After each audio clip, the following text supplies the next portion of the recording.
देखिए यहाँ अब हम लोग टॉपिक शुरू करने जा रहे हैं म्यूटेशन। म्यूटेशन क्या होता है, कैसे होता है और किन किन ऑर्गेनिज्म में होता है और कैसे ये एक जनरेशन से दूसरी जनरेशन में जाता है, इसके बारे में पूरी बात करने जा रहे हैं। म्यूटेशन सबसे पहले तो समझिए कि म्यूटेशन होता क्या है। म्यूटेशन है sudden change in genetic material, जो कि inheritable change in genetic material suddenly. यानी आपका जेनेटिक मटेरियल था यानी डीएनए, और डीएनए कहाँ मिलता है आपके क्रोमोसोम के अंदर, है ना। तो क्रोमोसोम में या तो चेंज आ जाए तो डीएनए में चेंज आ जाएगा, या डायरेक्ट डीएनए में ही चेंज आ जाए। तो sudden change in genetic material which is inheritable, जो एक जनरेशन से दूसरी जनरेशन में पास ऑन हो जाए और उस चेंज का असर भी दिखे। ज्यादातर म्यूटेशन जो होते हैं वो नुकसानदेह होते हैं, यानी इससे नुकसान ही होने वाला है, लेकिन कुछ म्यूटेशन ऐसे भी होते हैं जिससे फायदा भी होता है।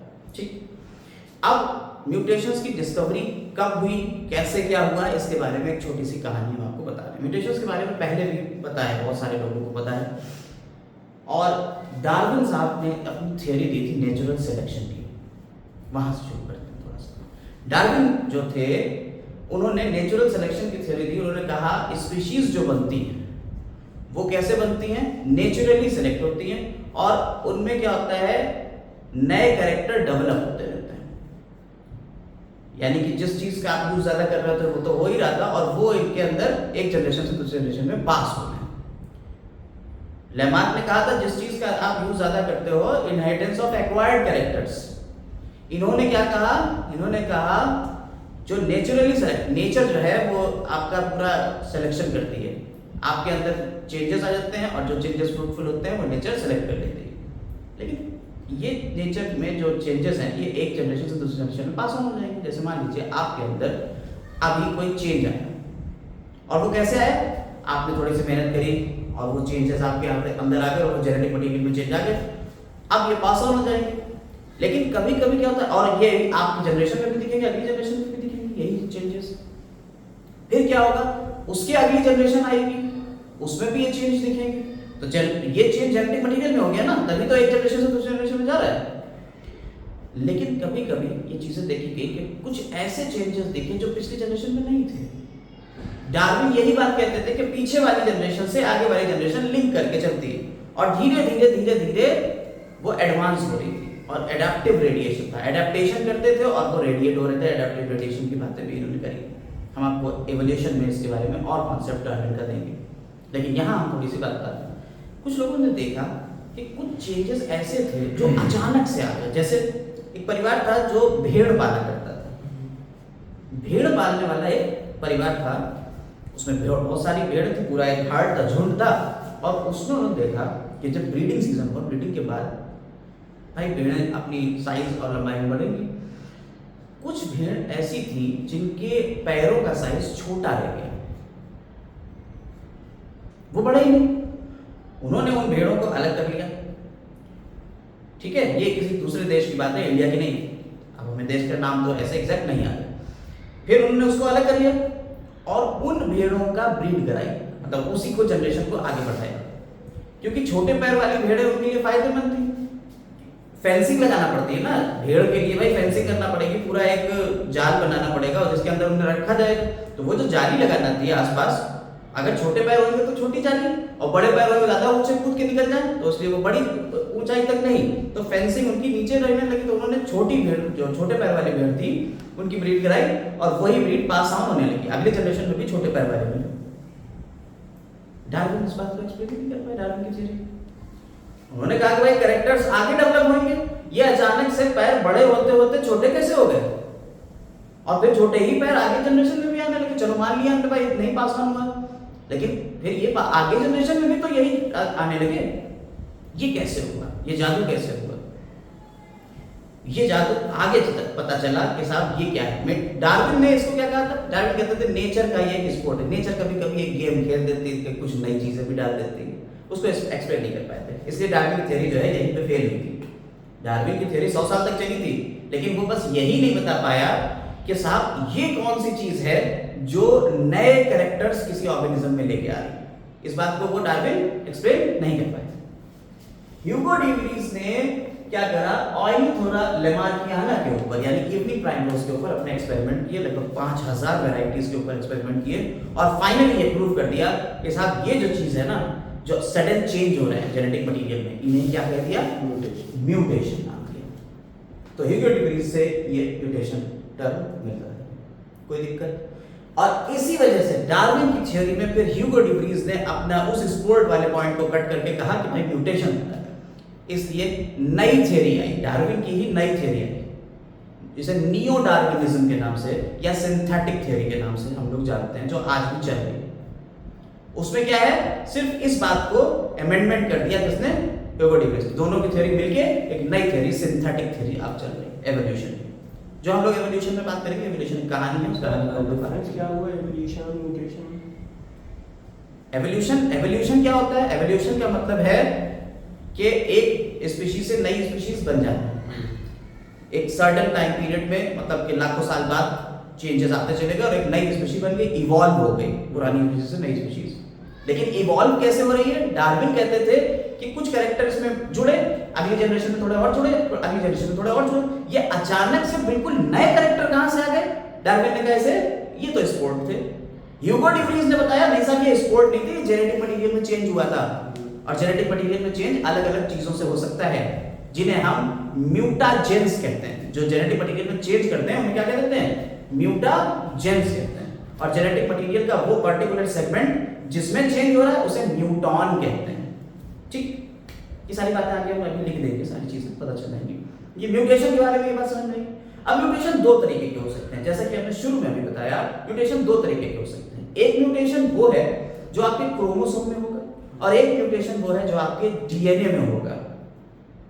भाई क्रोमोसोम और डीएनए के बारे में क्यों अलग अलग कह रहे हैं, जैसे ये आपका डीएनए होता है, समझिएगा थोड़ा सा, और डीएनए जो होता है वही आगे की तरफ कंडेंस करके एक बहुत ही ज्यादा हाईली कंडेंस स्ट्रक्चर बनाता है जिसे हम क्रोमोसोम,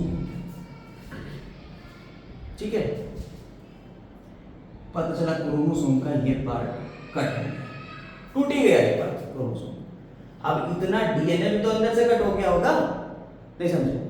तो हम मोटा मोटा ऊपर से क्रोमोसोम को देख के अगर कह रहे हैं कि क्रोमोसोम के मटेरियल में कोई चेंज, भाई जेनेटिक मटेरियल तो ये भी है, तो जेनेटिक मटेरियल में चेंज हो रहा है तो भी म्यूटेशन। हम कह रहे हैं नहीं सर यहीं पे ही जब वो कॉइल कर रहा था और क्रोमोसोम बन रहा था डीएनए, उसी टाइम पे इसके बेस सीक्वेंस में चेंज हो गया, ठीक है। बेस सीक्वेंस, इसमें adenine, guanine, thymine, cytosine, uracil, ये डीएनए में यूरेसिल नहीं होता, एडेनिन, ग्वानिन, थाइमिन, साइटोसिन, ये बेस है। इनके पर्टिकुलर सीक्वेंस होते हैं, ए, जी, टी, सी, इस तरह से पूरे सीक्वेंस बने होते हैं, और इस सीक्वेंस से आपका एक जीन पूरा डिफाइन होता है, और उस जीन का से एक कैरेक्टर डिफाइन होता है।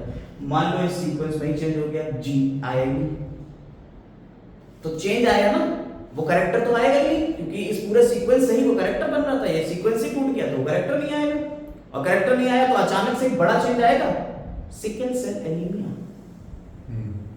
सिकल सेल एनीमिया के बारे में हमने आपको बताया था कि साहब HbS ये जो इस टाइप के जीन होते हैं, इसमें आपकी जो हीमोग्लोबिन की बीटा चेन है, उस चेन में 6th पोजीशन के ऊपर ग्लूटामिक एसिड की जगह वैलिन आ जाता है, या वैलिन की जगह ग्लूटामिक एसिड आता है।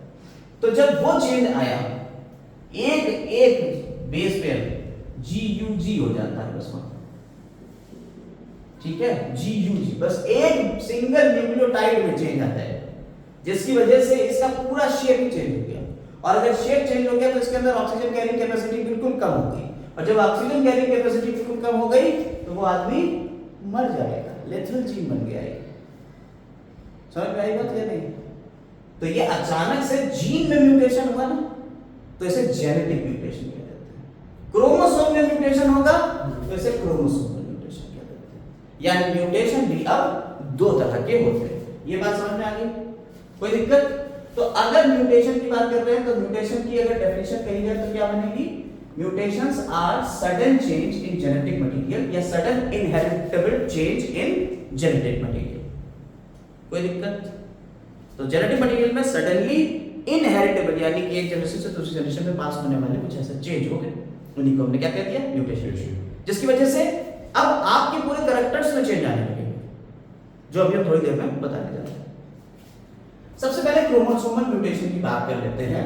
और क्रोमोसोमल म्यूटेशन में आपको पता है कि आपके क्रोमोसोम सेट में मिलते हैं, आपके अंदर क्रोमोसोम सेट में मिलते हैं, यानी 2n कंडीशन है ना। तो क्रोमोसोम्स के या तो पूरे पूरे सेट में ही चेंज हो जाए, 23 पेयर है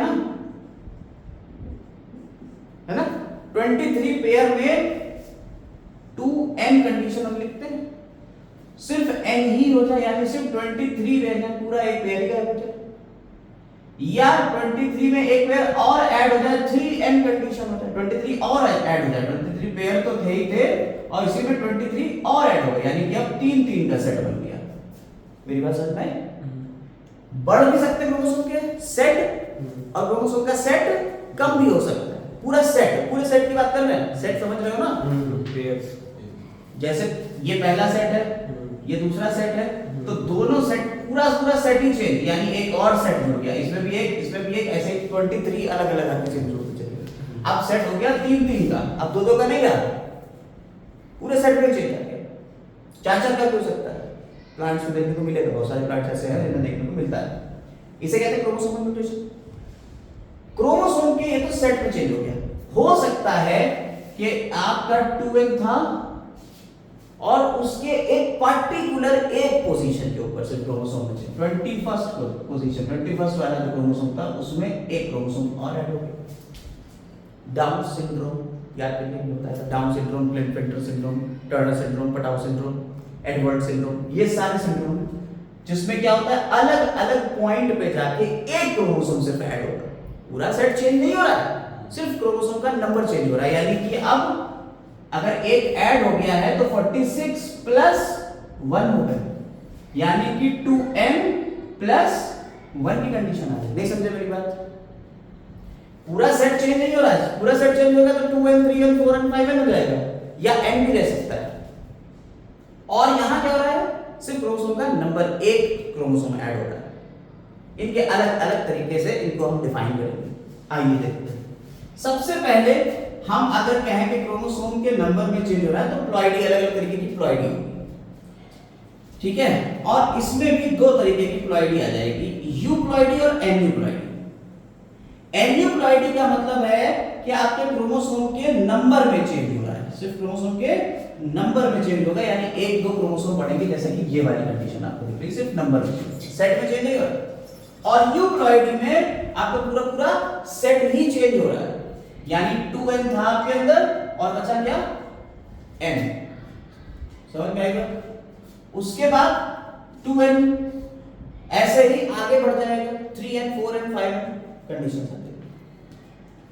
यहां बात करते हैं अगर क्रोमोसोम के नंबर में चेंज हो रहा है तो भी 2 कंडीशन है भाई। आपने सर बता दिया 21 पे 3 हो गए, आप ये भी तो कह सकते थे कि भाई 20 वाले पे 1 भी हो सकता है, 1 कट हो जाए, डिलीट तो हो सकता है, कम हो गया पूरा क्रोमोसोम। ऐसा क्यों हो रहा है, ये भी हम बताएंगे ऐसा क्यों हो रहा है। लेकिन फिलहाल ये समझिए अगर ऐसा हो रहा है तो उसे क्या कहेंगे। तो अगर ऐसा हो रहा है तो उसे क्या कहते हैं, हाइपोप्लॉइडी। PO मतलब कम होना, हाइपर मतलब ज्यादा, हाइपो मतलब कम हो जाए। तो हाइपोप्लॉइडी में आ जाता है मोनोसोमी, नल्लोसोमी, डबल मोनोसोमी। हाइपर मतलब ज्यादा हो जाना, ट्राइसोमी, डबल ट्राइसोमी और टेट्रासोमी। नहीं समझ?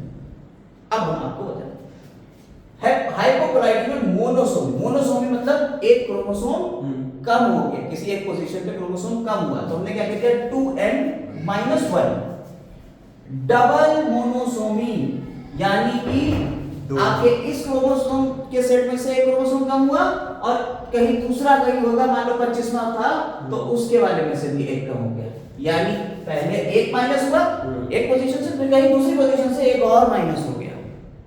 लेकिन अगर कहें साहब कि नहीं इसी पोजीशन से हम एक और उड़ा देने हैं, तब इसे क्या कहते हैं, नल्लोसोमी। अब यहाँ क्या बचा, नल।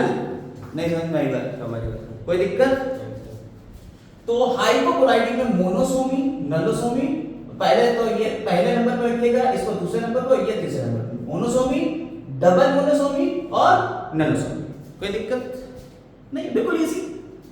अब अगर हाइपर की कंडीशन आती है, ज्यादा आ जाते हैं, तो हाइपर की कंडीशन में ट्राइसोमी, देखिए यहां 3 आ गए तो ट्राइसोमी।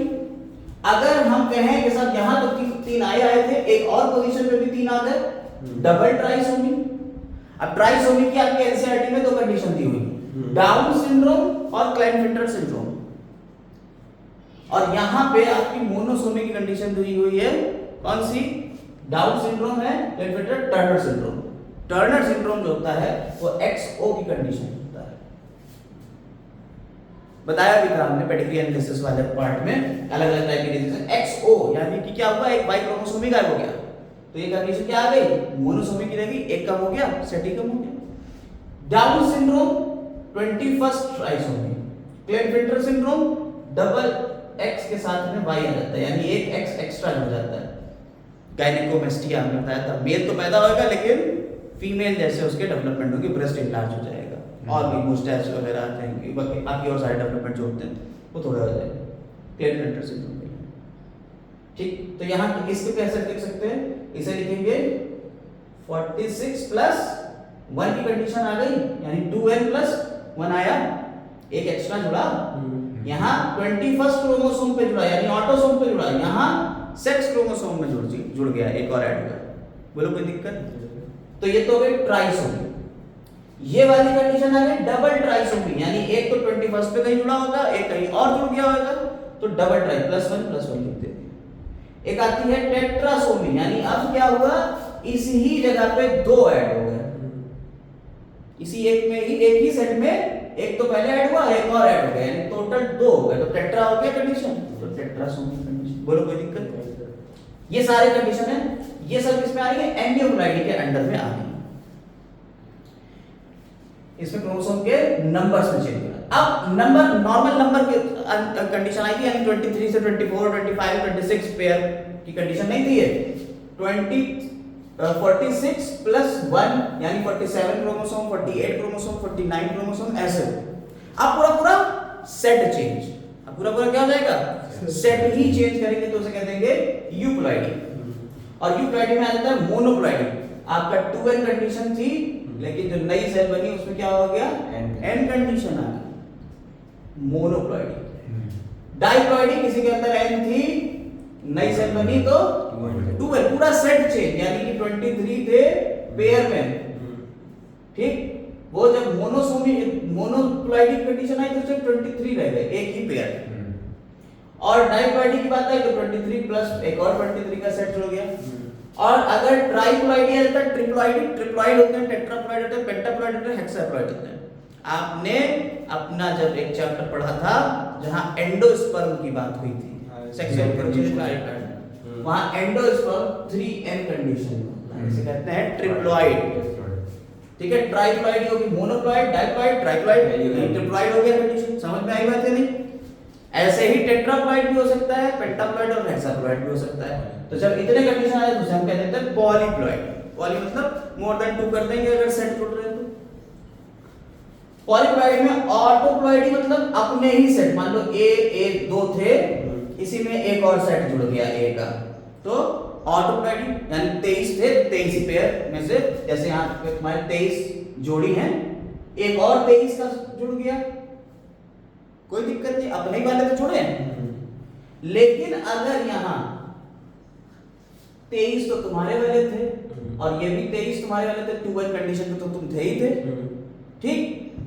और कोई और दूसरा वाला आ गया, 24 हम जोड़ेंगे तो 24 जोड़ेंगे क्रोमोसोम, तो इसे कह देंगे एलोप्लॉइडी, यानी कि तुम्हारा तो पूरा एक सेट बना हुआ था लेकिन कोई दूसरा सेट आके उसमें जुड़ गया, और इसे क्या कह दिया, एलोप्लॉइडी। और ऑटो एलोप्लॉइडी यानी कि तुम्हारा तो अपना था ही था, फिर तुमने इस वाले के सेट का जोड़ा, ऑटोप्लॉइडी करा, और साथ ही साथ तुमने क्या कर लिया, एलोप्लॉइडी भी कर लिया, यानी ऑटोप्लॉइडी और एलोप्लॉइडी एक साथ जुड़ गया, ऑटो एलोप्लॉइडी। कंडीशन समझ में आ गई? कोई दिक्कत नहीं, यहां तक आपको कोई भी दिक्कत नहीं हो रही होगी। ये क्रोमोसोम के स्ट्रक्चर में चेंज नहीं आ रहा है, सिर्फ और सिर्फ क्रोमोसोम के नंबर में चेंज आ रहे हैं, जिसकी वजह से क्या हो रहा है, आपका जेनेटिक मटेरियल ही चेंज हो गया तो आपके अंदर कैरेक्टर्स चेंज हो जाएंगे, आपके नई नई, जैसे ट्रिटिकेल वैरायटी जैसे हम लोग खाते हैं, जो ये खाते हैं गेहूं, ट्रिटिकेल वैरायटी। ट्रिटिकेल वैरायटी होती है वो 8N कंडीशन में रहती है। 8N कंडीशन में हम लोग खाते हैं, जब गेहूं आटा खा रहे हैं वो 8N कंडीशन वाला खा रहे हैं, ट्रिटिकेल, ट्रिटिकम एस्टिवम। समझ में आएगा? तो ये कैसे बन रहे होंगे? ये इन्हीं कंडीशन से ही तो आपको और अच्छा न्यूट्रिएशन मिल रहा है और चीजें कंडीशन मिल रही है। समझ में आगे बात या नहीं? इतना समझ में आया? तो ये म्यूटेशन की कंडीशन यहां तक आ गई जहां क्रोमोसोम के नंबर चेंज। अब क्रोमोसोम का स्ट्रक्चर अगर चेंज हो रहा है, यानी कि हमने कहा साहब ये क्रोमोसोम था, इसके ऊपर हमारे जीन्स लिखे होते हैं। आपको पता है क्रोमोसोम में सबसे बीच वाला ये वाला पार्ट होता है, इसे क्या कहते हैं? सेंट्रोमियर। सेंट्रोमियर। इसमें जीन है, मान लो A B C D E, अलग अलग टाइप के जीन। अब इन जीन के सीक्वेंस में चेंज हो सकता है, जीन टूट सकता है। अच्छा, होमोलॉगस क्रोमोसोम होंगे तो क्या होगा? एक ये क्रोमोसोम, एक ये सेंट्रोमियर, दूसरा क्रोमोसोम ये होमोलॉगस क्रोमोसोम। तुम्हें पता है, one from father one from mother, दोनों के सेम जीन, A है, B है, C है, यहाँ D है, फिर E है। दो क्रोमोसोम है, होमोलॉगस है, जोड़े में बैठे हुए। तुमने कहा था यहां से टूटेगा कोई सेगमेंट E वाला और टूट के इसके साथ में हो गया, तो E हो दो बार आ गया। तुमने कहा साहब यहां से इतना टूटा, ये इधर चला गया, और यहां से टूटा ये इधर आ गया। ठीक, तो क्या हो रहा है? क्रोमोसोम के जेनेटिक मटेरियल तो चेंज हो रहा है। जेनेटिक मटेरियल चेंज हो रहा है, चेंज इन जेनेटिक मटेरियल, जो कि कैसे होगा? क्रोमोसोम में हो रहा है, तो इनहेरिटेबल भी है, तो उसका क्या देंगे? म्यूटेशन तो कहेंगे। तो क्रोमोसोम क्या स्ट्रक्चर में चेंज होगा, तो उसे कहते हैं एबरेशन, क्रोमोसोमल एबरेशन कहते हैं। अब क्रोमोसोमल एबरेशन जो है वो कई तरीके के हो सकते हैं, deficiency, deletion, inversion, duplication and translocation.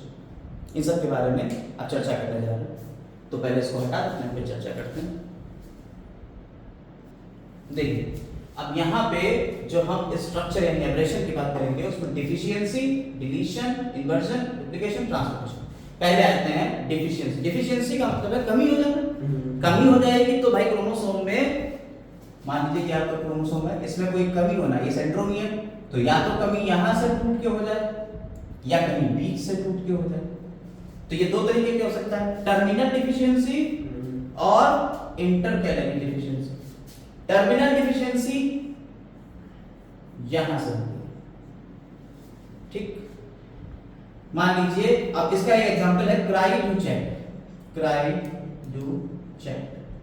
क्राइडूचेट disease होती है, इसमें क्या होता है? बच्चा जो होता है, बच्चा जब रोएगा तो किसकी आवाज निकालता है? बिल्ली की, न्यूइंग करेगा, ठीक है। और यहाँ क्या टर्मिनल डिफिशियंसी होती है? यहाँ डिफिशियंसी इन फिफ्थ क्रोमोसोम की, ठीक है। Short arm of fifth chromosome. अगर यहाँ पे डिफिशियंसी होती है, टूट गया, और देखिए यहाँ पे जैसे था, और जहां से टूटेगा ये इसके जो कोने होते हैं उन्हें कहते हैं टीलोमियर। क्रोमोसोम्स के जो टिप्स होते हैं उन्हें क्या कहते हैं? टीलोमियर। और जहां पे बीच में प्राइमरी कंट्रैक्शन होता है, यहाँ कंट्रैक्टेड पोर्शन है, उसे सेंट्रोमियर कहते हैं। क्रोमोसोम का अगर स्ट्रक्चर आपने पढ़ा हो, तो नहीं पढ़ा है तो हम लोग आगे पढ़ेंगे क्रोमोसोम का स्ट्रक्चर। सेंट्रोमियर के इधर उधर कहीं से भी ये टूट जाता है। हमने कहा टर्मिनल पार्ट से टूट गया, डिफिशियंसी हो गई, इससे टर्मिनल डिफिशियंसी का। अगर बीच पार्ट से मान के इतना क्रोमोसोम टूट गया और इसके बाद यहाँ पे क्रोमोसोम जो है कुछ इस तरीके से रहेगा, ये छोटा सा रह जाएगा सेगमेंट, ठीक।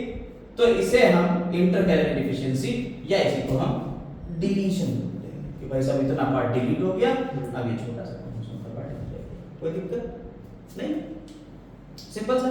इसका एक एग्जांपल समझ में आ गया। टर्मिनल डिफिशियंसी में आपने कहा अगर short arm of fifth chromosome पे हो रहा है ह्यूमन में, तो बच्चा जो पैदा होगा उसकी आवाज बिल्ली के रोने की जैसी होगी, जिसे क्राइडूचेट सिंड्रोम कहते हैं। अब आता है इन्वर्जन। इन्वर्जन का मतलब क्या है? इन्वर्ट हो जाना, घूम जाना। अब ये इन्वर्जन दो तरीके का हो सकता है। एक इन्वर्जन वो है जिसमें सेंट्रोमियर इन्वॉल्व होगा, यानी पेरीसेंट्रिक, जिसमें सेंट्रोमियर इन्वॉल्व हो रहा है। और एक वो है जिसमें सेंट्रोमियर इन्वॉल्व नहीं हो रहा है, पैरासेंट्रिक, जिसमें सेंट्रोमियर इन्वॉल्व हो रहा है। देखिए ये सेंट्रोमियर का पॉइंट हमने बनाया हुआ है, ठीक है, ये वाला पॉइंट, ये सेंट्रोमियर का। इससे पहले जीन है A B C और इसके बाद जीन है D E F G H। समझ में? अब आपने कहा क्या हुआ, पेरीसेंट्रिक इन्वर्जन हो गया, इन्वर्ट हो गया, 180 डिग्री घूम गया। इसमें क्या होगा, रोटेशन होगा कितना, 180 डिग्री, टूटेगा और टूट के 180 डिग्री घूमेगा फिर जुड़ जाएगा, इन्वर्ट हो गया। आपने कहा साहब यहां वाला पार्ट जो था इसमें ये काम हुआ, इन्वॉल्व कर रहे हैं ना हम सेंट्रोमियर को, सेंट्रोमियर ये देखिए इन्वॉल्व हो रहा है, ये पार्ट टूटा, घूमा और फिर जुड़ गया। देखिए डी वाला घूमा तो वो इधर आ जाएगा 180 डिग्री पे, और बी और सी इधर चला गया, बी और सी इधर आ गया। समझे बात? ये जब घूमेगा ऐसे घुमा दो इसको तो ये यही पार्ट आ जाएगा, बाकी इतना वही रहा, देखिए इतना वही रहा। इसे क्या कह दिया हमने, इन्वर्जन कर दिया। कौन सा, पेरीसेंट्रिक इन्वर्जन का। बोलो कोई दिक्कत? अब जीन्स के सीक्वेंस में चेंज आ रहा है तो हो सकता है कोई ना कोई कैरेक्टर चेंज हो जाए। ऐसे ही पैरासेंट्रिक क्या है, हमने सेंट्रोमियर को नहीं छेड़ा, हमने दूसरी तरफ जाके उसमें चेंज कर दिया, उसे घुमा दिया। जैसे यहां पे हमने कहा कि साहब ये डी वाला पार्ट है, इतना पार्ट जो था देखो घूम गया, एफ यहां देखो A B C D sequence चला, इसी को ये मेन क्रोमोसोम था, इसमें दो पार्ट में हमने गति दिखाया, पहले ये ऐसे हो गया और फिर ये ऐसा हो गया। अगर ये ऐसा होता तो इसे कहते हैं पेरीसेंट्रिक, और अगर ऐसा हो गया तो पैरासेंट्रिक। ठीक। इसमें क्या हुआ देखिए, सेंट्रोमियर को इन्वॉल्व नहीं किया, बिना सेंट्रोमियर इन्वॉल्व हुए इतना पार्ट टूटा और टूट के घूम के फिर जुड़ गया, इसे कहते हैं पैरासेंट्रिक इन्वर्जन। बोलो इन्वर्ट हो गया ना, उल्टा हो गया। ये कहीं भी हो सकता है, ये सेंट्रोमियर के इधर भी हो सकता है। हाँ ये इस तरफ वाला भी हो सकता था, बी इधर आ जाता, शफल हो जाता, इधर बी का इधर हो जाता, सी का इधर, तो भी इन्वर्ट हो गया। ये भी पैरासेंट्रिक में। हाँ इसे भी हम पैरासेंट्रिक ही कहते हैं। अगर सेंट्रोमियर इन्वॉल्व हो गया तो पेरीसेंट्रिक। बोलो कोई दिक्कत नहीं, 180 डिग्री इन्वर्ट हो जाना, इन्वर्जन हो गया। डिफिशियंसी मतलब कहीं से कट हो जाना, डिलीशन यानी कहीं बीच से कट हो जाना, इन्वर्जन मतलब कटना और 180 डिग्री घूम के दोबारा से जुड़ जाना उसी में, तो ये इन्वर्जन हो गया। डुप्लीकेशन, अब अगला आता है डुप्लीकेशन, उसके एग्जांपल्स बना देते हैं फिर देखिए। देखो डुप्लीकेशन का मतलब क्या हुआ, डुप्लीकेट मतलब एक एक्स्ट्रा है, डुप्लीकेट कॉपी बन गया। अब कॉपी कैसे बनेगी, जैसे मान लीजिए एक ये क्रोमोसोम है, ठीक है, एक ये क्रोमोसोम, दोनों होमोलॉगस क्रोमोसोम है, दोनों एक दूसरे के, तो यहाँ एक ए है, यहाँ भी ए है, यहाँ बी है, यहाँ भी बी है, यहाँ सी है, यहाँ भी सी, यहाँ डी है, यहाँ भी डी। मान लो ये सी और डी टूट जाए और टूट के इसके साथ में जुड़ जाए, जुड़ गए, तो क्या होगा, देखिए जो जीन्स का सीक्वेंस होता है ना, ए बी सी डी, ये जो है इसे हम कहते हैं टेंडम, ठीक है, ये पूरा सीक्वेंस क्या है, टेंडम। तो टेंडम डुप्लीकेशन यानी ये पूरा टेंडम जो है ये पूरा क्या हो जाएगा, डुप्लीकेट, यही सीक्वेंस पूरा फिर से डुप्लीकेट। या रिवर्स टेंडम डुप्लीकेशन, यानी कि आपका ये जो टेंडम था ये डुप्लीकेट तो होगा लेकिन रिवर्स होके उल्टा होके, यानी अब ए बी सी डी था, इसी में जो दूसरा जुड़ेगा तो क्या होगा, डी सी बी ए, इस तरीके से रिवर्स होके जुड़ जाएगा, ठीक, या डिस्प्लेस्ड हो जाए, यानी कि अभी तो ए बी सी डी था, इसी के साथ में जस्ट इसी के बगल में दूसरा जुड़ रहा था, लेकिन अब ऐसा नहीं, अब ये ए बी सी डी जो है ये किसी कहीं दूसरी जगह जाके जेड के आसपास जाके कहीं जुड़ जाए, तो इसे कहते हैं डिस्प्लेस हो गया, यानी एक जगह से दूसरी जगह डिस्प्लेस हो। आइए देखिए यहाँ पे एग्जांपल, यहाँ हमने बेस बनाया हुआ है मॉडल, ये मेन है chromosome, A B C D E F G H और ये बीच में सेंट्रोमियर, ठीक, सेंट्रोमियर को हम स्टार मार्क कर देते हैं ताकि ये थोड़ा अलग दिखे, ये सेंट्रोमियर हो गया, ये सेंट्रोमियर हो गया, ये सेंट्रोमियर हो गया, ठीक।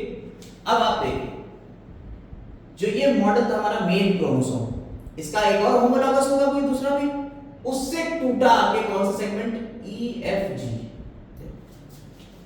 ई एफ जी, और यही सेगमेंट आके किसी दूसरे क्रोमोसोम में होमोलॉगस में जाके जुड़ गए, टूट के, तो देखो ई एफ जी इसके होमोलॉगस क्रोमोसोम में तो पहले ही होगा, और यहां से टूट के इस वाले क्रोमोसोम के ऊपर फिर से जाके चिपक गया, तो क्या हुआ, इस टेंडम का क्या हुआ, डुप्लीकेशन हो गया, दो टेंडम हो गए, नहीं, अरे नहीं समझ आया, टेंडम डुप्लीकेशन समझ आया, तो ये तो पहला पॉइंट हो गया डुप्लीकेशन का पहला पॉइंट। अब हमने कहा रिवर्स टेंडेम डुप्लीकेशन, ये वाला टूटा और होमोलॉगस क्रोमोसोम पे आके तो जुड़ेगा, लेकिन कैसे जुड़ा, उल्टा होके आगे जुड़ा। तो ये तो मेन था EFG, लेकिन दूसरा जो जुड़ा वो कैसे GFE और H, देखो ये H है बीच में इसके, तो ये हो गया रिवर्स टेंडेम डुप्लीकेशन। डुप्लीकेट तो हुआ लेकिन रिवर्स टेंडेम डुप्लीकेशन। लेकिन अब क्या हुआ, साहब ये टूटा और टूट के अब की कहां गया, यहां EFG कहां जुड़ा, A B और C के बीच में, B और C के बीच में आके रुक गया, यानी क्या हो गया, ये वहां से डिस्प्लेस हो गया। नहीं समझ में आई? तो ये कहां हो रहा है, duplication between two homologous chromosome. तो होमोलॉगस क्रोमोसोम्स के बीच में ये काम चल रहा है, एक से टूट रहा दूसरे पे जा रहा है, जिस पर नहीं टूट रहा उस वाले पे जाकर जुड़ जा रहा है एक से टूट के, तो इस तरह से डुप्लीकेट हो जाएगा। बोलो कोई दिक्कत नहीं। अब हम बात करते हैं ट्रांसलोकेशन की।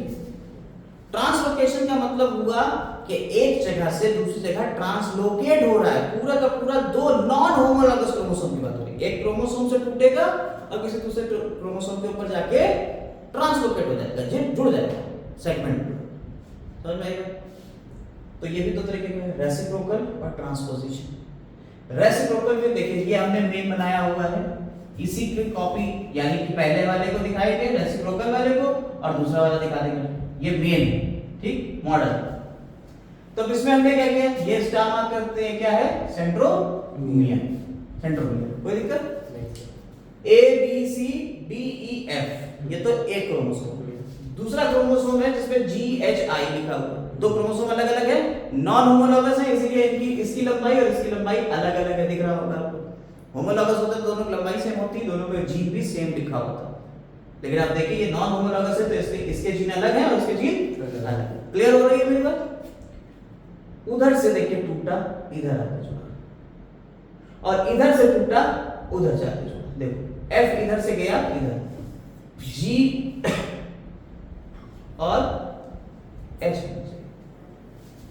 G, सॉरी यहाँ I तो रहेगा ही रहेगा, GH टूट के इधर आ गया, सॉरी H गया, सिर्फ एक H गया, आप देखिए H गया, ये एक H गया और ये इधर F, दिख रहा है? तो क्या हो रहा है, ये दोनों रेसिप्रोकल है, एक इधर आ रहा है तो इधर से इधर चला जा रहा है, रेसिप्रोकल हो गया।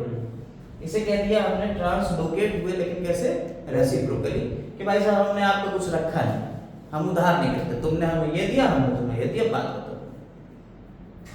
लेकिन अगर कहें ट्रांसपोजिशन तो क्या हुआ, हमारी ये पूरी पूरी पोजीशन ही चेंज कर देगा। देखिए यहां से H उठा,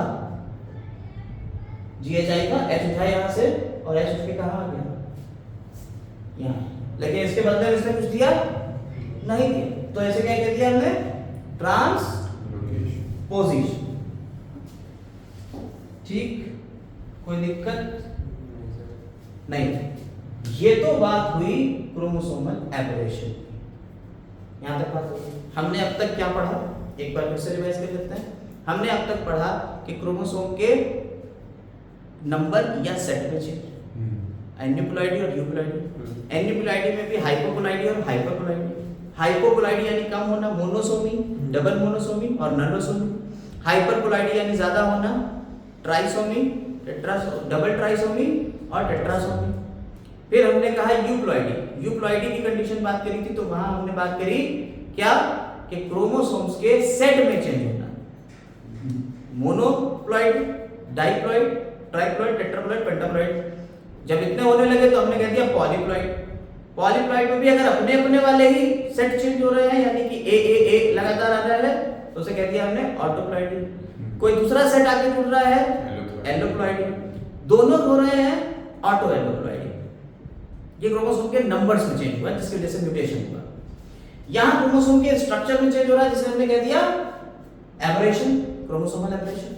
जिसमें पहला आया डिफिशियंसी। डिफिशियंसी का मतलब है कहीं क्रोमोसोम कट जाएगा, अगर टर्मिनल से कट रहा है तो डिफिशियंसी कहलाएगा, बीच से कट रहा है इंटरकैलरी, उसे हमने डिलीशन कहती है।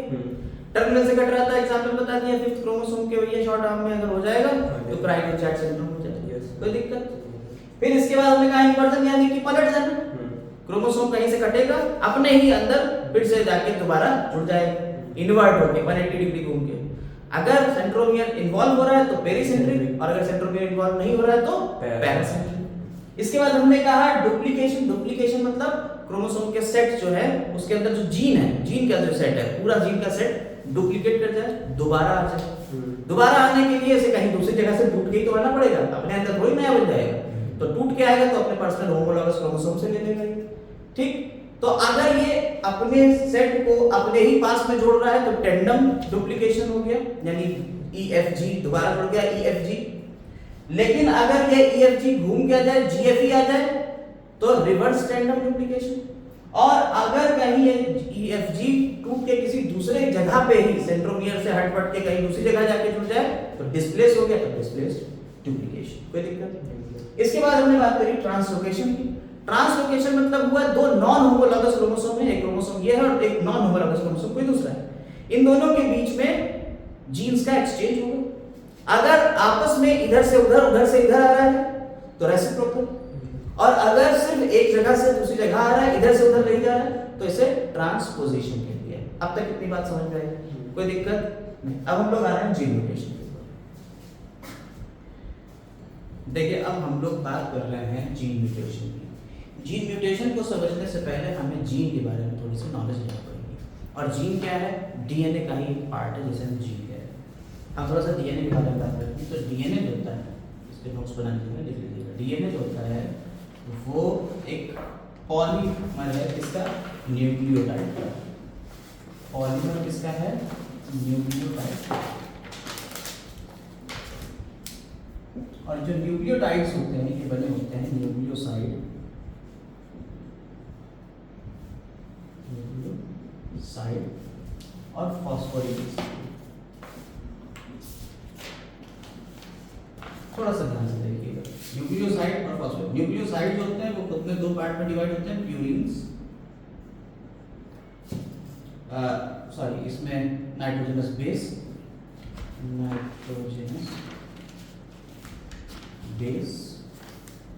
और पेंटोज शुगर। जो नाइट्रोजनस बेस होते हैं वो दो तरीके के हो सकते हैं, प्यूरिन और पिरिमिडिन। प्यूरिन्स दो टाइप के होते हैं, एडेनिन, ग्वानिन। और पिरिमिडिन दो टाइप के हो गए, थाइमिन और साइटोसिन। ठीक, इसे T से लिख देते हैं, इसे C से लिख देते हैं, इसे A से लिख देते हैं, इसे G से लिख देते हैं। ठीक, इतने बात समझ में आई? एडेनिन, ग्वानिन, थाइमिन, साइटोसिन और फॉस्फोरिक एसिड H3PO4 और पेंटोज शुगर 5 कार्बन की शुगर है। ठीक है, ये 5 कार्बन की शुगर है, कोई भी 5 कार्बन की शुगर हो सकती है।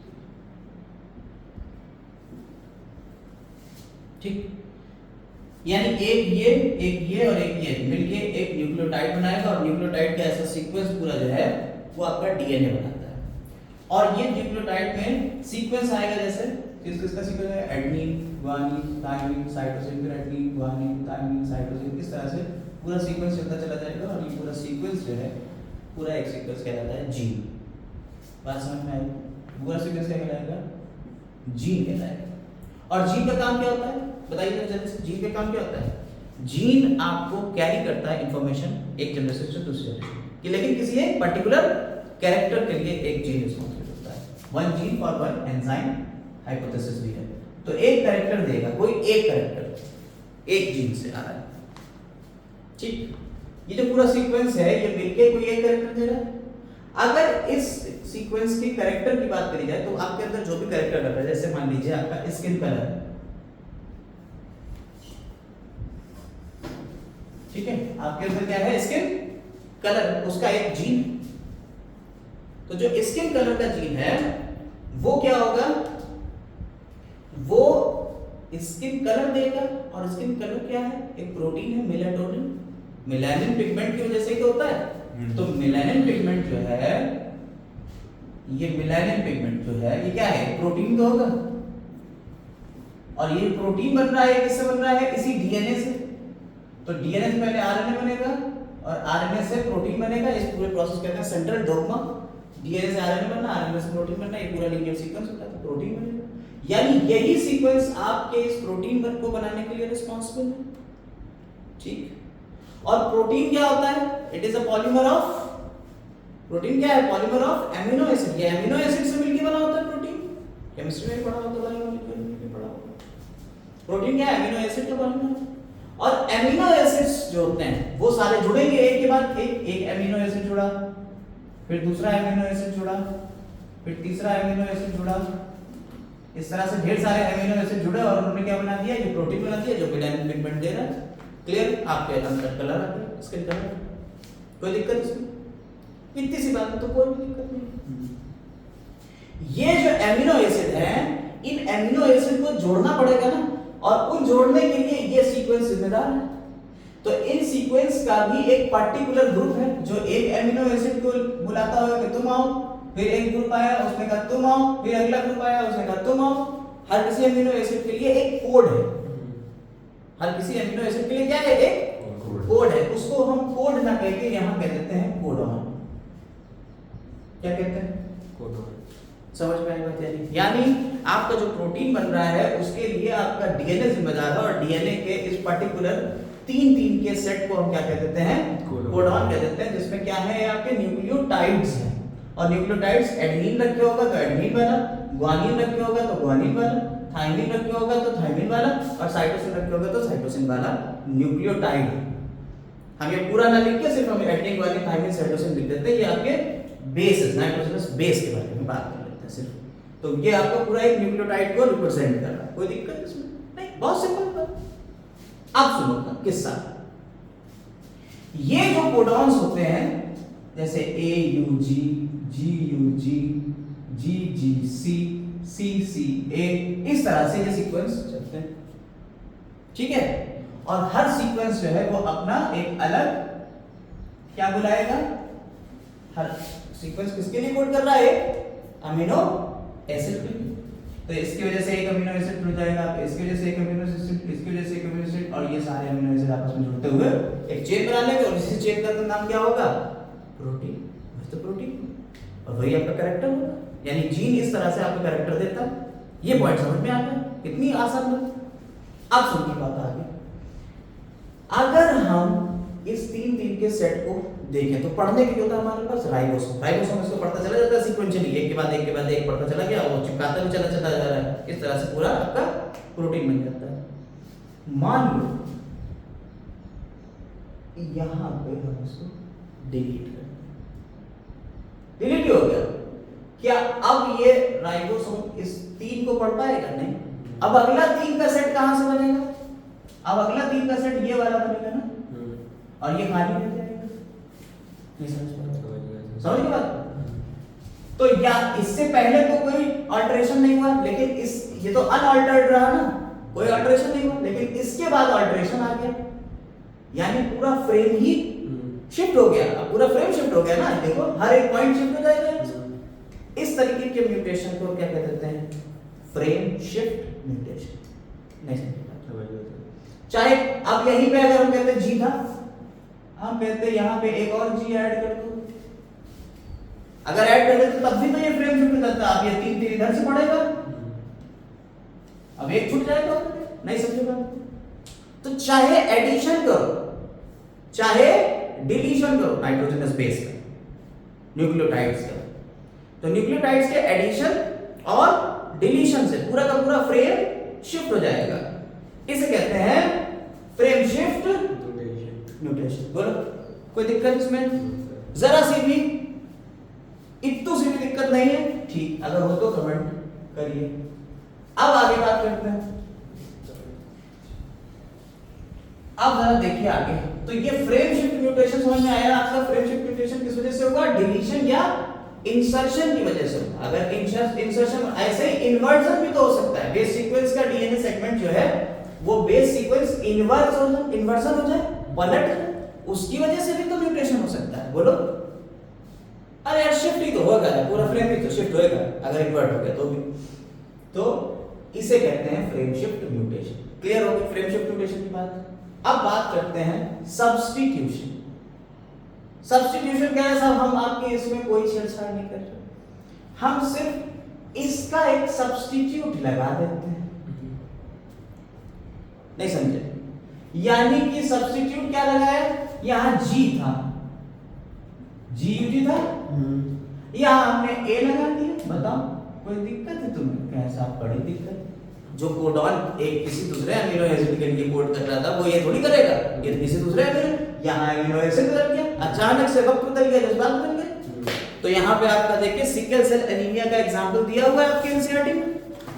सिकल सेल एनीमिया का जो आपके एनसीईआरटी में एग्जांपल दिया है उसमें यही तो बात कह रहा है वो। देखिए यहाँ पे आप इसको देखिए, जब आप इसको देखेंगे एनसीईआरटी में सिकल सेल एनीमिया वाले को, तो यहाँ पे फोकस करिए, देखिए नॉर्मल हीमोग्लोबिन GAG और इसी के साथ में CTC था, और यहाँ देखिए जो हीमोफिलिया वाला सिकल सेल एनीमिया वाला उसमें देखिए GTG और GCHC हो गया, दिख रहा है? यानी कि सिर्फ एक न्यूक्लियोटाइड में चेंज हुआ, एक की जगह क्या आ गया, T आ गया, दिख रहा है? एक की जगह T आया, और यहाँ उसी एक की जगह T जो ऐसा एक T के साथ में जुड़ता है और G C के साथ में जुड़ता है, तो एक की जगह जब T आ गया तो यहाँ T के सामने A आ गया, और यहाँ देखिए ये बदल गया, यहाँ T, ये सीक्वेंस बदला, जैसे ये सीक्वेंस बदला यहाँ mRNA बदल गया, और जब mRNA बदला यहाँ देखिए ग्लूटामिक एसिड था उसकी जगह यहाँ क्या हो गया, वैलिन आ गया, ग्लूटामिक एसिड की जगह वैलिन आ गया, और तुरंत इसका शेप बदल गया। एक एमिनो एसिड के बदलने से इसका शेप बदल गया, यानी ये क्या था, पॉइंट म्यूटेशन था, इसी को हम पॉइंट म्यूटेशन या जीन म्यूटेशन भी कहते हैं। और ये किसकी वजह से हुआ है, सब्स्टिट्यूशन। समझ में आ गया? अब ये सब्स्टिट्यूशन कैसे हो सकते हैं, इनको हम थोड़ा सा चर्चा में क्लियर करते हैं। ये ट्रांजिशन टाइप के हो सकते हैं, यानी कि अगर प्यूरीन को प्यूरीन सब्स्टिट्यूट कर रहा है, प्यूरीन यानी कि ये है एडेनिन ग्वानिन, तो एडेनिन को रिप्लेस करेगा ग्वानिन, या ग्वानिन को रिप्लेस कर देगा एडेनिन। इस तरीके का अगर सब्स्टिट्यूशन हो रहा है तो इसे हम कहते हैं ट्रांजिशन। या पिरिमिडीन को पिरिमिडीन कर दे, थायमिन की जगह साइटोसिन आ जाए और साइटोसिन की जगह थायमिन आ जाए, तो ये क्या हो जाएगा, ये भी तुम्हारा ट्रांजिशन रहेगा। अच्छा एक बात अपने आपको पता है, एडेनिन जुड़ता है किससे, थायमिन से, और ग्वानिन जुड़ता है साइटोसिन से, याद रखिएगा। आपका जो डीएनए बनता है उसमें यही होता है, डीएनए डबल स्ट्रैंडेड होता है, तो एडेनिन के सामने आ जाता है थायमिन और ग्वानिन के सामने आ जाता है साइटोसिन। इस तरह से पूरा डीएनए है। नेक्स्ट चैप्टर में आपको पढ़ाने वाले हैं, मुश्किल से 5-6 वीडियो के बाद आपको ये बात मिल जाएगा, ठीक। अब यहाँ पे एडेनिन थायमिन से जुड़ रहा है, ग्वानिन साइटोसिन से जुड़ रहा है, तो यहाँ पे अगर एडेनिन की जगह हम क्या करते हैं, एक को कौन रिप्लेस कर रहा है, ग्वानिन। जैसे ही हम यहाँ ग्वानिन करेंगे तो जी की जगह जी किससे जुड़ेगा, सी से, यहाँ पे भी बदल जाएगा, रिप्लेस हो गया पूरा। तो अब जब यही रिप्लेस हो गया तो पूरा सीक्वेंस चेंज हो जाएगा, अमीनो एसिड चेंज हो जाएगा, और जैसे अमीनो एसिड चेंज होगा हमारा प्रोटीन चेंज हो जाएगा, प्रोडक्ट चेंज हो जाएगा, म्यूटेशन हो गया। यही तो म्यूटेशन था, नहीं समझे, नया रिजल्ट। ऐसे ही यहां आ गया ट्रांसवर्जन, यानी कि प्यूरीन को पिरिमिडीन या पिरिमिडीन को प्यूरीन रिप्लेस कर दे, प्यूरीन से पिरिमिडीन या पिरिमिडीन से प्यूरीन, बिल्कुल सेम कंडीशन। जैसे अब यहाँ पे जी है, जी क्या है, प्यूरीन, जी किस जगह, थायमिन या साइटोसिन, कोई एक चीज आ जाए, थायमिन आ जाए, तो थायमिन आ जाएगा तो उधर क्या आ जाएगा, एडेनिन हो जाएगा, नहीं समझे बात। तो ये क्या हो गया, ट्रांसवर्जन हो गया। ये तो दोनों बातें बहुत क्लियर हो गई, कैसे आप प्यूरीन को प्यूरीन या पिरिमिडीन को पिरिमिडीन करेगा तो ट्रांजिशन, और ट्रांसवर्जन में क्या हो जाएगा, प्यूरीन को पिरिमिडीन रिप्लेस कर रहा है या पिरिमिडीन को प्यूरीन रिप्लेस कर रहा है, वाइस वर्सा। कोई दिक्कत नहीं, बहुत इजी था। आइए अब थोड़ा सा अलग तरीके से देखिए इसको। अब कह रहे हैं साहब सब्स्टिट्यूट लगा देंगे, बेस एनालॉग लगा देंगे, कोई बेस के जैसा दिखने वाला लगा देंगे। मतलब क्या है, उसका बिल्कुल जोड़ीदार हमशक्ल बैठा दिया, लेकिन वो हसीन में नहीं है, एक पुतला रख दिया उसकी जगह, नहीं समझे। यानी कि यहां पे आपने क्या कहा कि कुछ बेस एनालॉग्स होते हैं, यानी कि जो बेस के जैसे दिखेंगे। बेस आपके यही है, 4 बेस है, adenine guanine thymine cytosine DNA में, और इनके जैसे ही वो दिखेंगे, लेकिन वो होंगे नहीं, और वो किसी दूसरे से जाके कंबाइन कर जाएंगे। अभी देखिए मजा देखिएगा, कुछ एग्जांपल यहाँ आपको मैंने दिखा रहे हैं। 5 मिथाइल साइटोसिन, ये व्हीट और ग्रास में देखा गया, ये बेस एनालॉग है। ऐसा ही 5 हाइड्रोक्सी मिथाइल साइटोसिन, ये ई कोलाई में देखा गया, बेस एनालॉग की तरह वर्क करता है। 5 हाइड्रोक्सी मिथाइल यूरेसिल, ये वायरसेस में ये नेचुरल है, ये देखने को मिले कि बेस एनालॉग होते हैं, लेकिन कुछ आर्टिफिशियल थे, जैसे 5 ब्रोमो या 5 आइडो यूरेसिल। 5 ब्रोमो यूरेसिल हो सकता है या 5 आइडो यूरेसिल हो सकता है।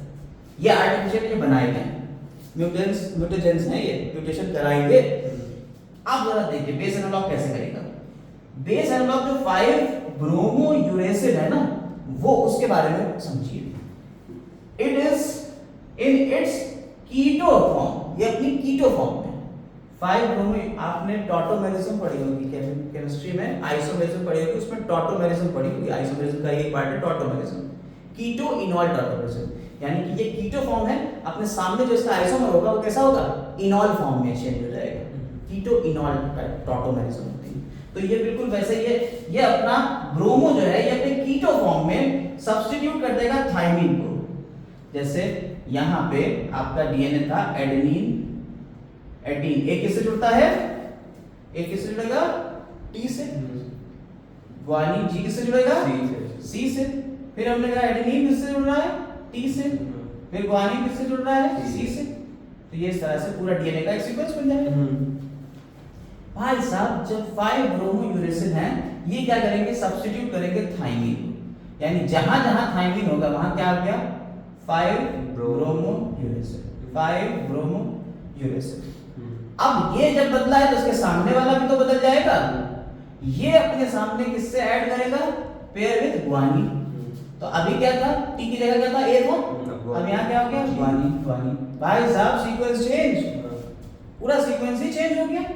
और जब सीक्वेंस चेंज हो जाएगा तो क्या हो जाएगा, जो एटी पेयर था वो किसमें कन्वर्ट हो गया, अब ये जी जो है जब ये आगे कभी डीएनए बनाएगा तो जी किससे जुड़ जाएगा, सी से। नहीं समझे बात, तो एटी था वो किससे कन्वर्ट हो गया, जीसी में कन्वर्ट हो गया। Eighty is converted into GC. इस तरह से पूरा डीएनए का सीक्वेंस चेंज हो जाएगा, फ्रेम शिफ्ट हो जाएगी। तो इसे फ्रेम भी शिफ्ट होएगी, या डिलीट भी हो सकता है, या कोई नया प्रोडक्ट भी बन सकता है। और ये सारी कंडीशंस क्या है, म्यूटेशन की। आपकी एनसीईआरटी में एक और एग्जांपल दिया हुआ है, यही इसी टाइप से इन्होंने कहा है, फ्रेम शिफ्ट का एग्जांपल उन्होंने दिखाया है। और फ्रेम शिफ्ट का एग्जांपल हम बताने जा रहे हैं, थोड़ा सा देखिए। इन्होंने कहा राम हैज, क्या है, राम हैज क्या है ना, इन्होंने यही तो कहा है, Ram has red hair, Ram has red cap. ठीक, ये इन्होंने एग्जांपल दिया। फिर इन्होंने कहा कि साहब यहां पे एक एडिशन करके दिखाया। फ्रेम शिफ्ट की बात बता रहा है, ये इसी पॉइंट को समझाने की कोशिश कर रहे हैं जो हम पहले समझा चुके हैं। हम भी बताते हैं आपको एनसीईआरटी कैसे एक्सप्लेन कर रही है। राम हैज, फिर लगाया उन्होंने बी, इसमें क्या जोड़ दिया, बी, आर ई डी और सी ए बी। अब आर ई डी देखिए, बी जैसे जुड़ेगा तो 3 का सीक्वेंस ये हो गया, ये डी सी ए अलग हो गया, ये एक सीक्वेंस आ गया, और ये पी बेचारा अलग हो गया।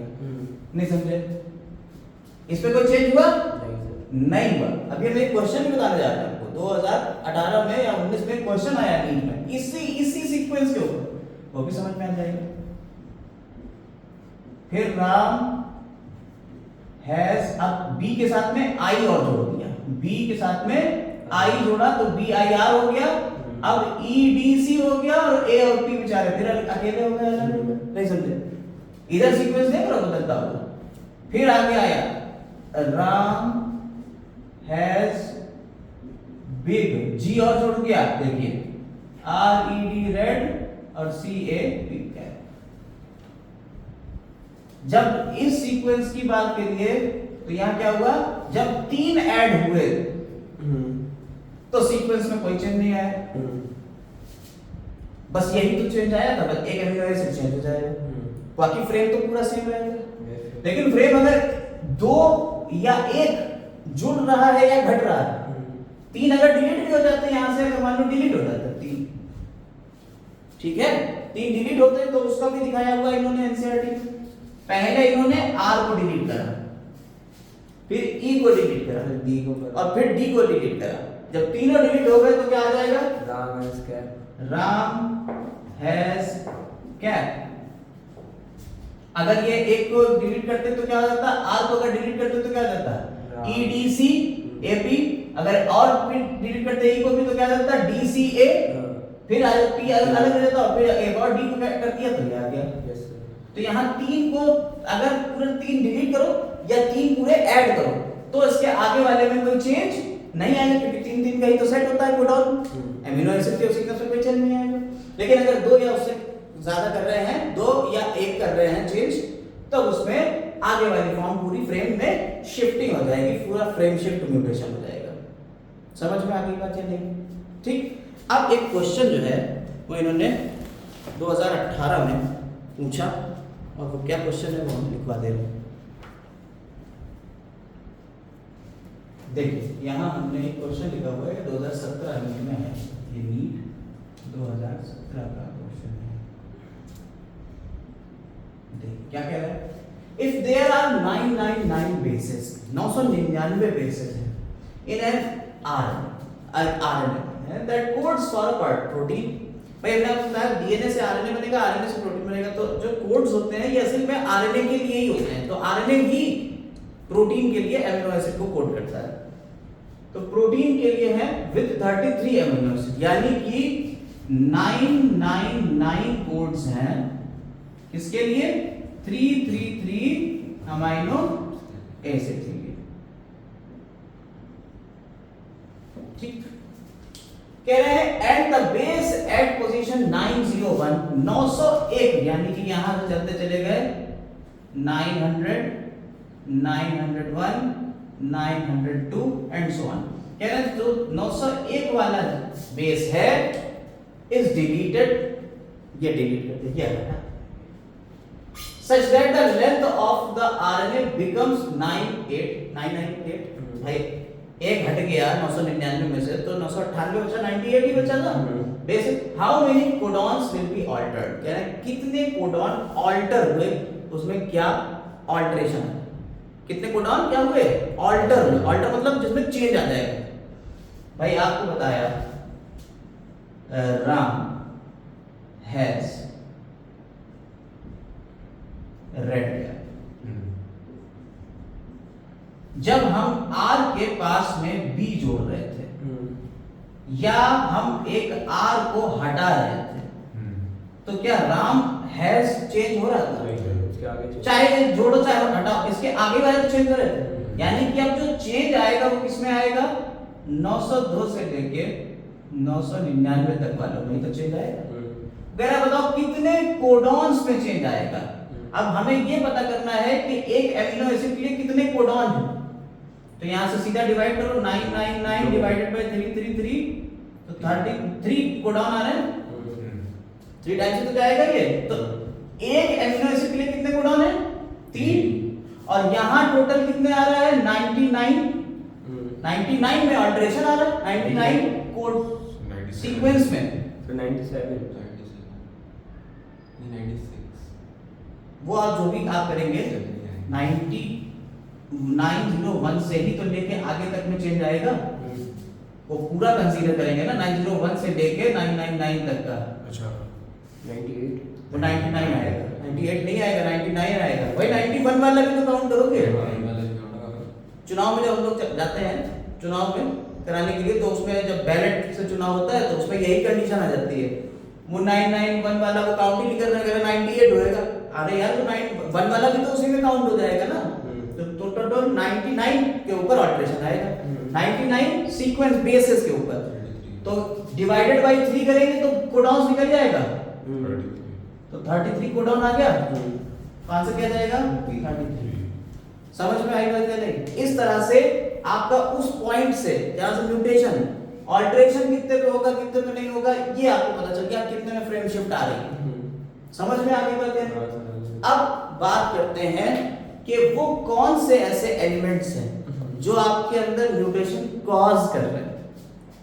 जिनसे आपके अंदर म्यूटेशन हो रहा है वो ऐसे कौन से एलिमेंट्स हैं। वो जो एलिमेंट्स होते हैं जो आपके अंदर म्यूटेशन कॉज करते हैं उन्हें कहते हैं म्यूटाजेंस। उन्हें क्या कहते हैं? म्यूटाजेंस कहते हैं।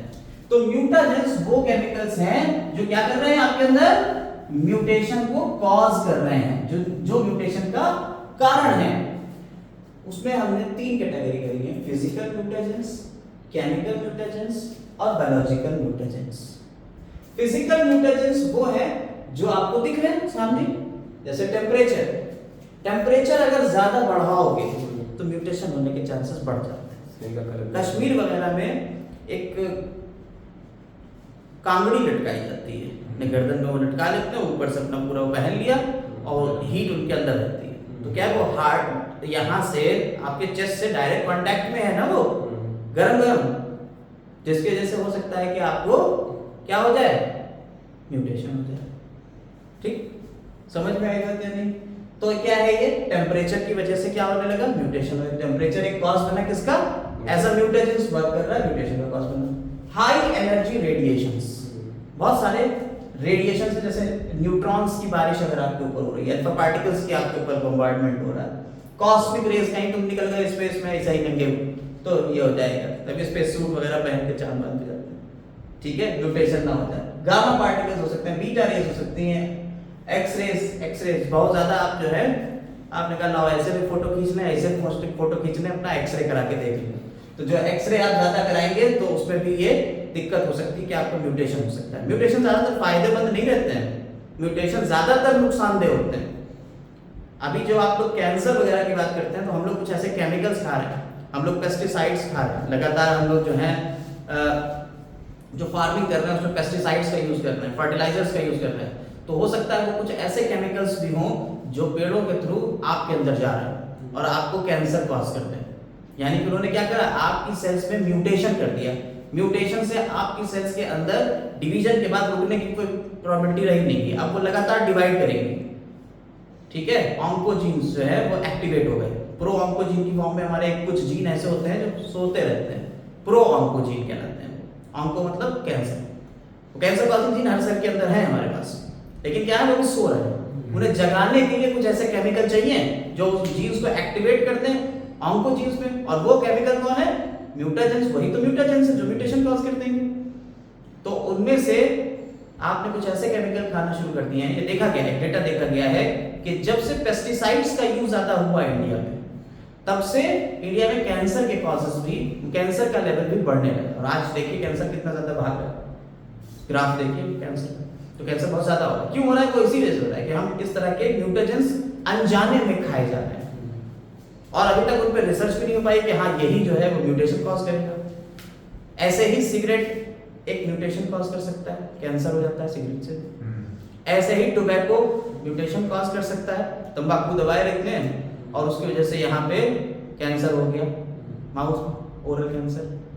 समझ में आ रही है? तो वो कैंसर क्या बन रहा है, कैंसर किसकी वजह से हो रहा है, म्यूटेशन की वजह से ही तो हो रहा है। आपकी सेल्स तो नॉर्मल थी, ये अचानक से कैंसर में कैसे बदल गई, उनके कुछ ना कुछ जीन में चेंजेस आए। अब आप कहिए साहब ये तो इनहेरिटेबल भी हो सकता है, फिर सर हमारे बच्चों में भी ये जीन आना चाहिए, यानी कि अगर पिताजी को कैंसर है तो उनके बच्चों को भी कैंसर हो जाना चाहिए? नहीं। क्यों? 2 तरीके के म्यूटेशंस होते हैं, एक तो होते हैं गैमेटिक म्यूटेशंस, या जर्म प्लाज्म में अगर म्यूटेशन हो रहा है आपके, जो गैमीट्स में आ रहा है, और दूसरा है सोमैटिक म्यूटेशन, यानी आपकी सोमैटिक सेल्स में आ रहा है जिनसे कोई गैमीट नहीं बन रहा है। अब आपकी स्किन की सेल से गैमीट बनेगा? नहीं बनेगा। तो क्या इसका आपका जीन जो है वो क्या आपके स्पर्म में जाएगा या ओवा में जाएगा? नहीं जाएगा। लेकिन अगर स्पर्म ओवा बनाने वाली सेल्स के अंदर म्यूटेशन हो रहा है तो नो डाउट वो आगे पास हो जाएगा, अगली जनरेशन में जाएगा। समझ में आएगा? तो ये हो गया टेम्परेचर, हाई एनर्जी रेडिएशंस के बारे में बात करती है हमने, एक्स रेज और अल्ट्रावायलेट रेज। ठीक, अब कुछ केमिकल म्यूटेशन, जैसे अभी हमने आपको बताया कि आप तंबाकू दबाए हुए हो तो वो टोबैको कॉजेस कैंसर, साफ साफ लिखा होता है। इसमें भी कुछ नाम है, जैसे नाइट्रस एसिड। नाइट्रस एसिड क्या होता है, it is a deaminating agent, ये एमिनेटिंग है, अमीनो ग्रुप हटा देगा, which changes cytosine to uracil. ये साइटोसिन को किस में कन्वर्ट कर देगा, यूरेसिल में। ग्वानिन को ज़ैंथीन में बदल देगा, एडेनिन को हाइपोज़ैंथीन में बदल देगा। जब आप इसमें इस चैप्टर को पढ़ेंगे मॉलिक्यूलर बेसिस ऑफ इनहेरिटेंस को, तो हम आपको इनके स्ट्रक्चर बताएंगे, एडेनिन, ग्वानिन, थाइमिन, साइटोसिन, इनके स्ट्रक्चर बताएंगे और बताएंगे कहीं अमीनो एसिड NH2 ग्रुप लगा होता है।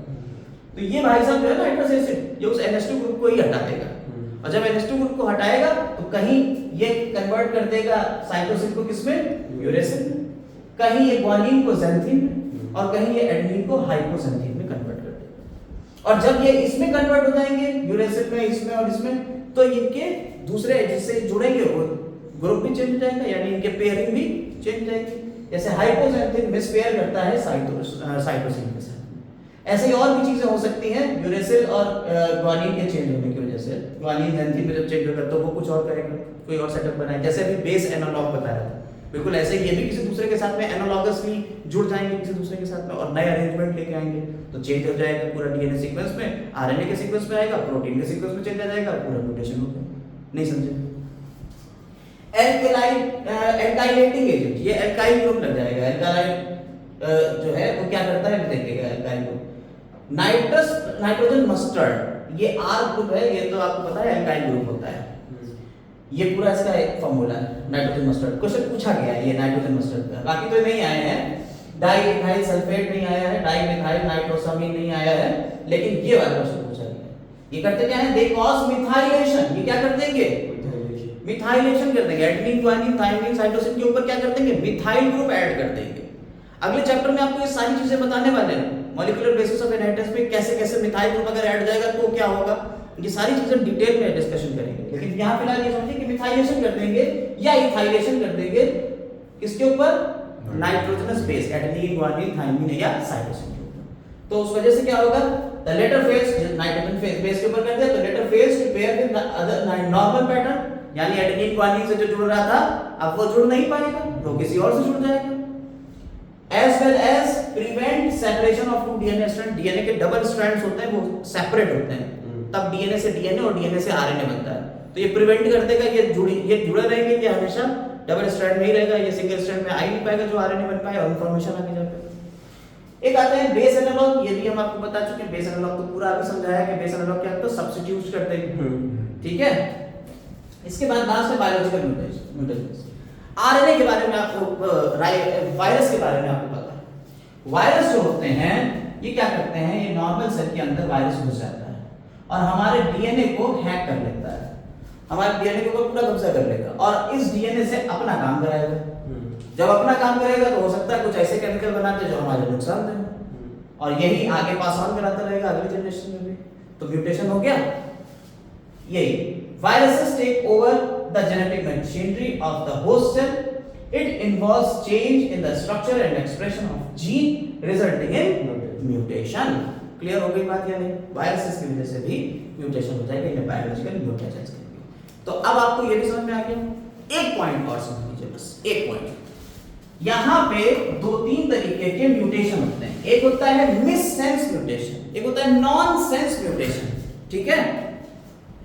दो तीन तरीके के देख, मिस सेंस और नॉन सेंस, दो तरीके के म्यूटेशन हो सकते हैं। मिस सेंस म्यूटेशन में हमने आपको जब ट्रांजिशन और ट्रांसपोजिशन बताई थी तो हमने आपको बताया था कि प्यूरिन से रिप्लेस हो जाएगा, प्यूरिन पिरामिडिन से रिप्लेस हो जाएगा।